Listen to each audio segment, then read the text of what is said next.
Hello, I'm Jeff Cavins, and today we're looking at the readings for the 10th Sunday in Ordinary Time. This week's readings bring us all the way back to the beginning, in the early parts of Genesis where Adam and Eve fell, going from original justice to original sin. They made a choice that changed their life, and it has affected all of us today. And the only way that we can deal with it is through baptism. Through baptism, we are forgiven of original sin, and we are placed in God's family. And that's a beautiful thing. In this week's readings, Paul also draws a contrast between going after the things of this world and the things of heaven, those things which are eternal. And that's what we're all faced with on a daily basis. This week, we want to take a look at our lives in terms of the eternal and the temporal. As we go back to the readings, the first in Genesis chapter 3, we read about the consequences of the fall of Adam and Eve. They were alone in the garden, and they found out that they were naked, and they hid from God. Life became a life of isolation.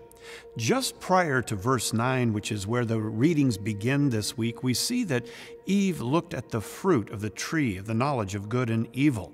And the fruit looked pretty good. It was beautiful, it was tasty, and it made one wise. Nothing wrong with that. But what God said was to look to Him, the Creator, rather than to grasp at the creation, that which is temporal. The great sin in Adam and Eve, with their lack of humility and their desire to go after created things, ended up in a relationship with God which was completely broken. And we hear about this in Genesis chapter 3. And it tells us that they went after the good. They went after those things that were good to the eyes and tasted really good and makes one wise. And they left the Creator. Now, the Apostle Paul, in the reading from the New Testament, 2 Corinthians chapter 4, draws a distinction between temporal things and eternal things. And that's what we have to think about this week.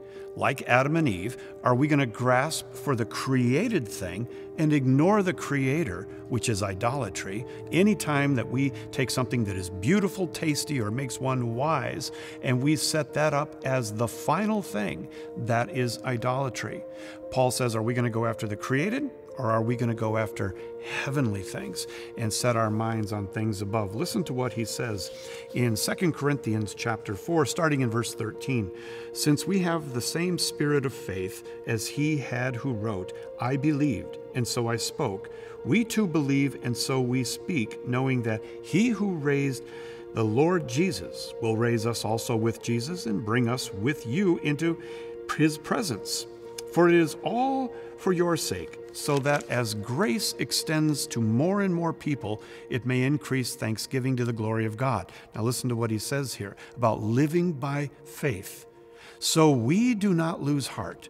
Though our outer man is wasting away, our inner man is being renewed every day.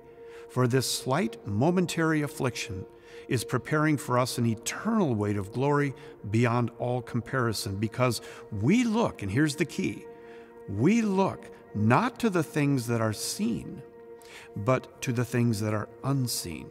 For the things that are seen are transient, but the things that are unseen are eternal.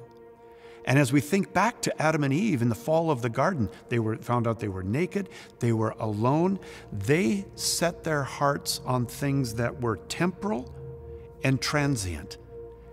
But God is encouraging us to set our hearts on the Creator, which is eternal. And that's the struggle that we have today, particularly in the West, is that we have so many things to focus on that are transient.